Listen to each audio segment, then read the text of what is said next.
Bonsoir les amis, ceux-là qui ont l'habitude de nous suivre.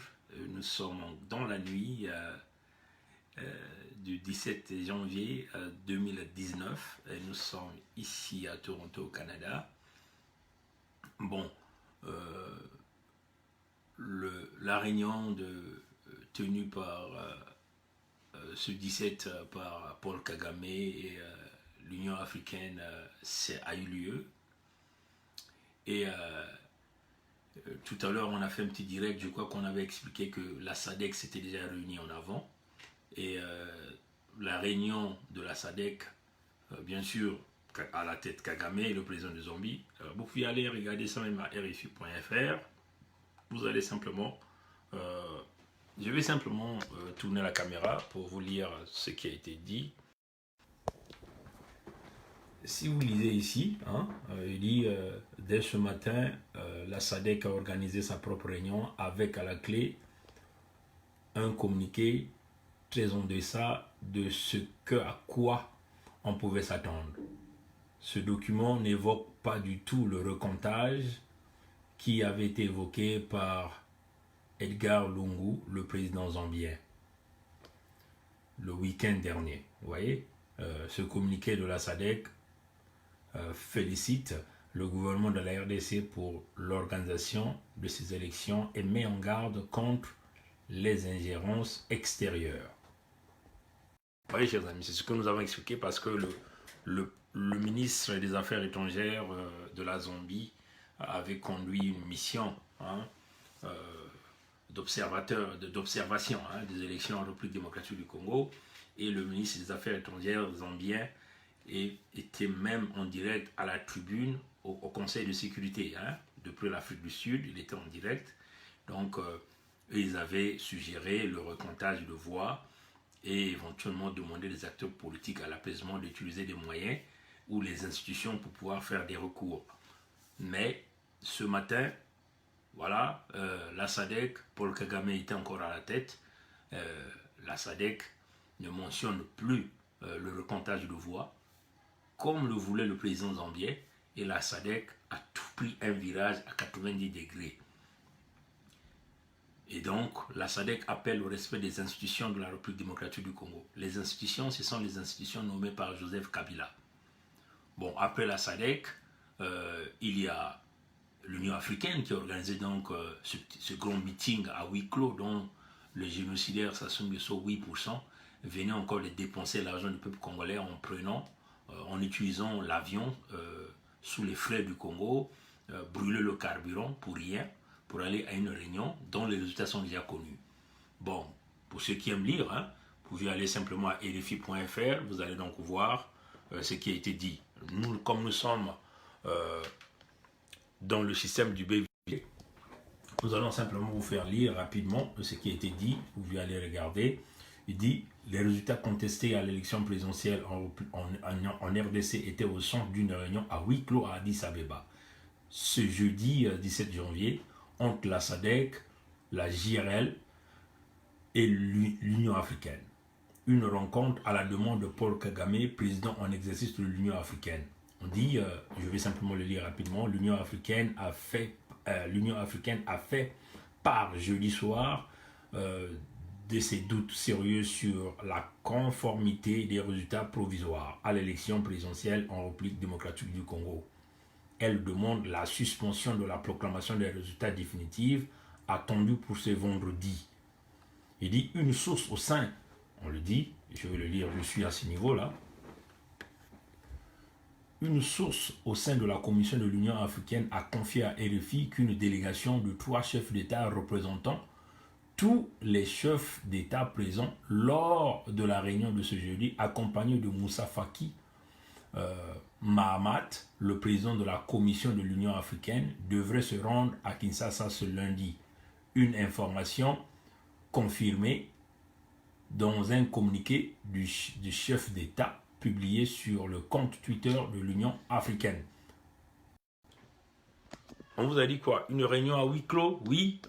Donc, ça a été décidé quoi? Ça a été décidé qu'ils vont envoyer une délégation de 3 chefs d'État et le président de la Commission de l'Union africaine de Moussa Faki. Ils vont se rendre donc à Kinshasa.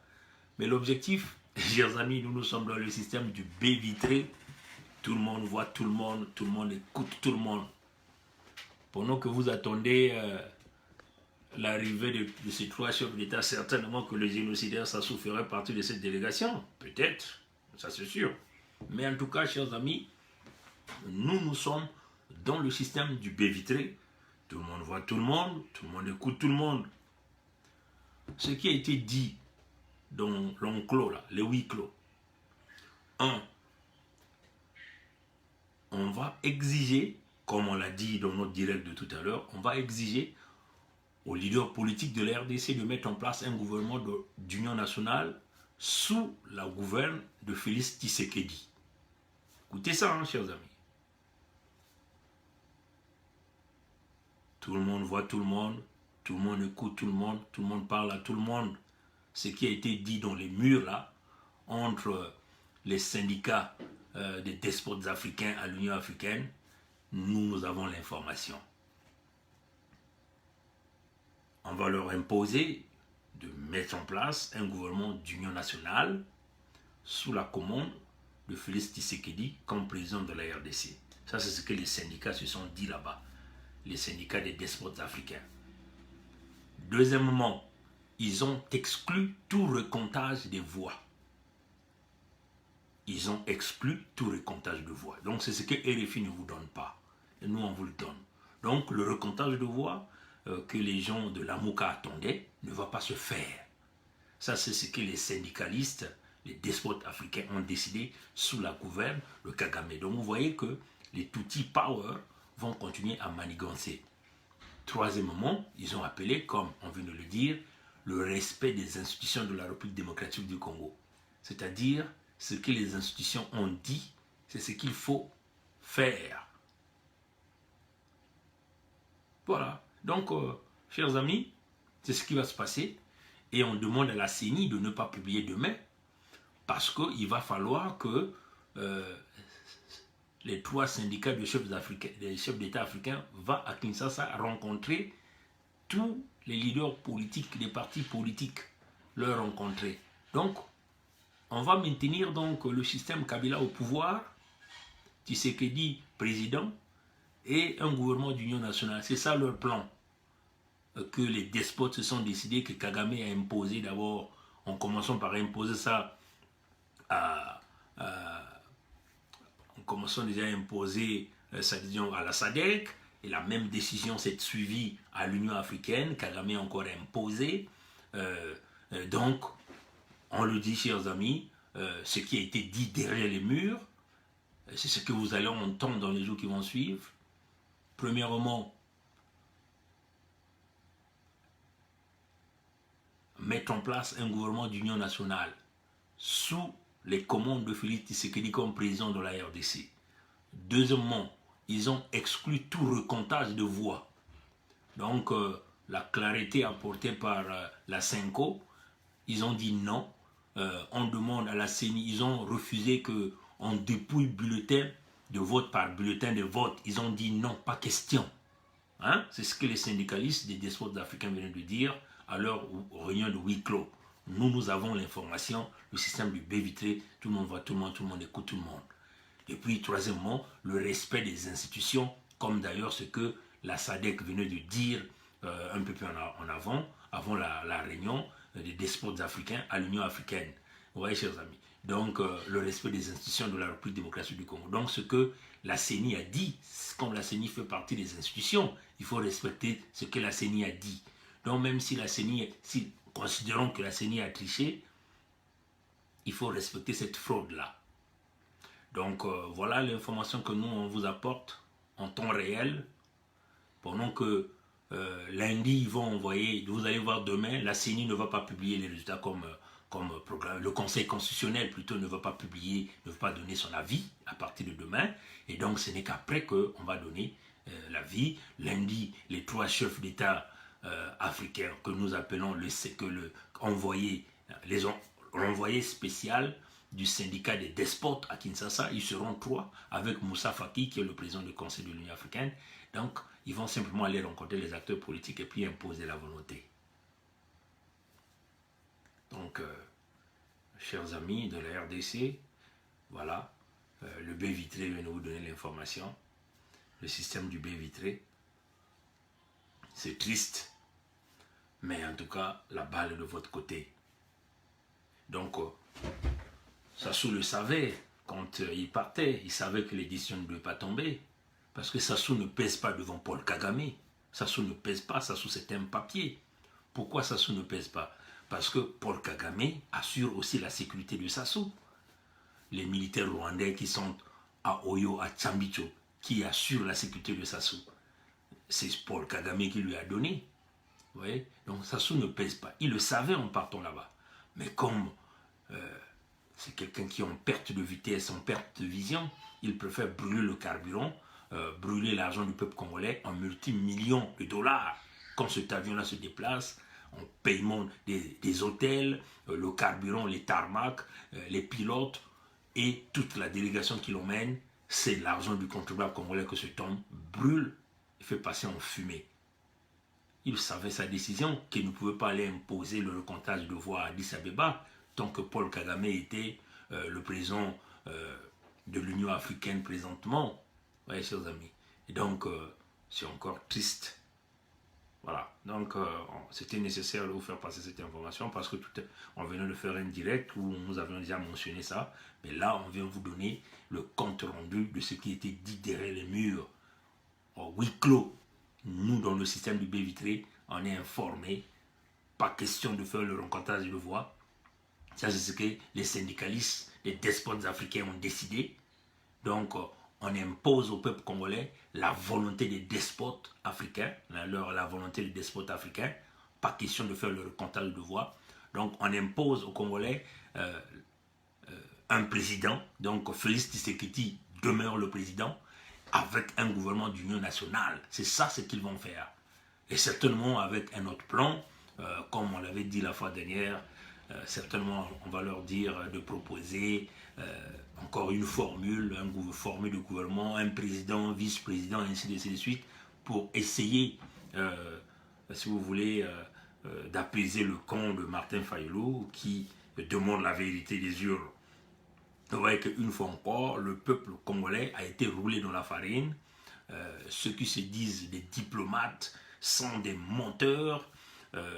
Nous sommes à la proie de ces gens-là, des prédateurs, il faut le dire, des gens qui ne pensent qu'à nous damer. Nous, les Noirs, on n'a pas la valeur devant ces individus-là, des criminels en cravate, partout dans tous les bureaux de la diplomatie.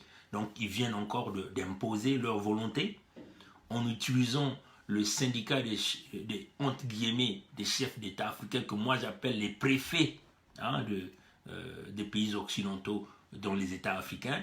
Donc ils viennent de décider, quand même que vous n'avez pas cette information, mais le baie vitré a l'information. Nos réseaux, nous avons fonctionné. Le baie vitré était à l'intérieur de cette salle, là où était Paul Kagame, le génocidaire Sassou Nguesso, 8%. Et tous les autres despotes, ils étaient là à l'intérieur. Le baie vitré vient de vous donner l'information. Donc, la décision est prise, formation d'un gouvernement d'union nationale, sous la commande de Félix Tshisekedi comme président de la RDC. Pas question de faire le recomptage de voix tel que le demande le groupe de Lamoka, de Martin Fayulu, du président Moïse Katumbi, de Jean-Pierre Bemba. Pas question de faire le recomptage. On va fouler aux pieds les stratégies de la Cinco, on va fouler aux pieds le peuple congolais et on demande simplement de ces gens-là de se rallier à Félix Tshisekedi comme chef d'État et mettre en place un gouvernement d'union nationale. Nous savons qu'il n'ira nulle part, hein, vous voyez, et en fin de compte, le respect des institutions de la République démocratique du Congo, les institutions qui ont été nommées par Kabila. Donc vous voyez que le plan de Kabila a fonctionné jusqu'à aujourd'hui, piloté et commandité par Paul Kagame pour continuer à maintenir la République démocratique du Congo sous l'état d'esclavagisme, sous l'état de l'occupation rwandaise, sous l'état du pillage à outrance et organisé par les Tutsi Power de Paul Kagame. Vous voyez, chers amis. Et bien sûr, tous ces chefs diplomates de l'Occident, à chacun va aller trouver son compte auprès de Paul Kagame. Les Sassou, ils ne pèsent pas devant Paul Kagame. Paul Kagame les chicote. Paul Kagame est allé imposer sa volonté. Mais il faut lui dire que la volonté de Paul Kagame est partie de quelque part. Est partie de quelque part. Oui, chers amis. C'est ça, malheureusement. Voilà. Donc, c'est triste. Ils vont envoyer, ils vont dépêcher lundi 3 émissaires avec Moussa Faki. Mais vous savez, l'Union africaine n'a jamais résolu un problème au Congo, un problème en Afrique. Jamais du tout.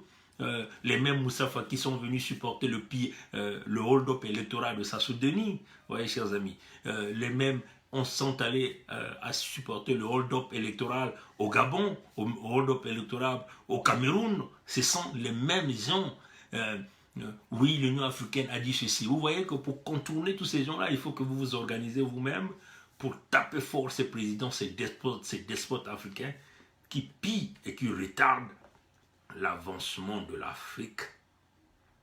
Que Dieu nous garde. Que Dieu bénisse les fils de la RDC. Comment ils vont réagir, on ne sait pas. Mais en tout cas, nous apportons l'information telle que nous l'avons reçue. Donc on répète les décisions huis clos que vous n'avez pas. Le respect des institutions, ça c'est connu parce que la SADC l'a déjà dit. Mais ce qui est plus important, c'est la formation le gouvernement d'union nationale. Mais Tshisekedi demeure le président élu. Tout le monde doit se rallier à Tshisekedi. C'est ce qu'ils ont dit. Les syndicalistes, les despotes africains ont dit cela. Et ils maintiennent ce cap. Vous voyez, chers amis. Imposé par Paul Kagame, Sassou est obligé de se rallier. Vous voyez, chers amis. Le despote et le génocidaire n'a d'ailleurs même pas de leçon de démocratie. Qu'est-ce qu'il va dire à Paul Kagame? Parce que Paul Kagame va lui dire, mais tu as triché. Commence d'abord par aller sortir le général Mokoko, le colonel Ngwama Benoît. Et ce cinéma du procès de Okombi que nous avons vu aujourd'hui, ou encore le procès de Elongo, bien habillé, bien potelé, avec de grosses joues, un gros ventre, qui ne montre pas l'impression de quelqu'un qui est sorti du cachot. Nous allons revenir sur ça le dimanche. Il n'est pas en prison, ça, Olongo ne vit pas en prison, en comparaison avec les autres prisonniers que nous connaissons. Elongo, bien habillé, a fait semblant de mettre la combinaison des prisonniers sur lui. Il n'est pas en prison. C'est du cinéma, du maquillage qu'on est en train de présenter aux yeux du monde entier pour dire que Sassou est prêt à mener des réformes au Congo, à traquer les voleurs et les criminels. Le criminel numéro 1 au Congo, c'est Sassou Nguesso. Le voleur numéro 1, le pilleur numéro 1 au Congo, c'est Sassou Nguesso. Donc vous voyez que l'homme là cet homme ne pourra jamais apporter la transparence.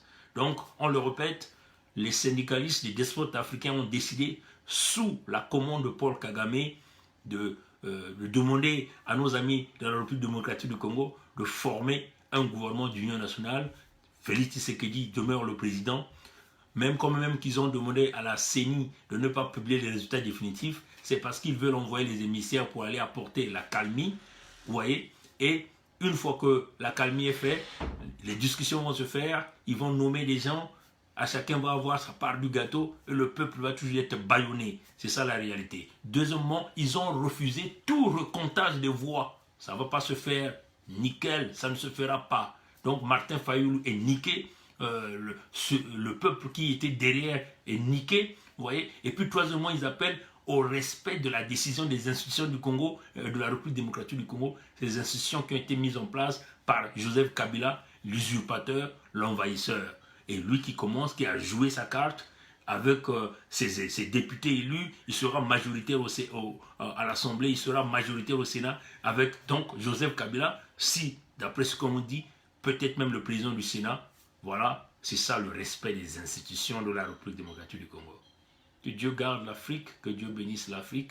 Nous sommes à l'étape de l'esprit. On dit toujours la vérité et on continue toujours de dire la vérité. S'ils vont nous tuer parce que nous avons dit la vérité, nous sommes prêts à franchir le chemin de la mort au nom de la vérité. Que tous ceux qui ont quitté l'Afrique, tous ces grands noms, viennent nous aider dans cette lutte des arguments, dans cette lutte des idées, dans cette lutte de la démocratie et de la libération de l'Afrique. Mais, chers amis, l'Afrique va se libérer que quand les enfants d'Afrique prendront conscience qu'il ne faut jamais trahir les enfants d'Afrique. Vous voyez que le peuple de l'Occident a compris le jeu. ils sont tous unanimes autour d'un bloc qui sont les Nations Unies, tous ces groupes financiers, des institutions financières, ils sont unanimes dans toutes les décisions qu'ils prennent. Ils sont unanimes.